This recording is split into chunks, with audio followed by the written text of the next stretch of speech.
पतिं सुरगुरुं वन्दे जगत्कारणं वन्दे पन्नगभूषणं मृगधरं वन्दे पशूनां पतिं वन्दे सूर्यशशाङ्कवलिनयनं वन्दे मुकुन्दप्रियं वन्दे भक्तजनाश्रयं च वरदं वन्दे शिवं शङ्करम् ॐ मृत्युञ्जयाय रुद्राय नीलकण्ठाय शम्भवे अमृतेशाय शर्वाय महादेवाय ते नमः।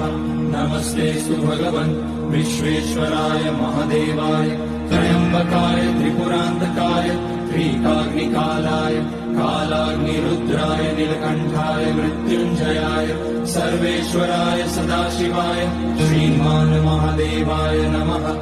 ॐ नमः शम्भवाय च मयोभवाय च नमः शङ्कराय च मयस्कराय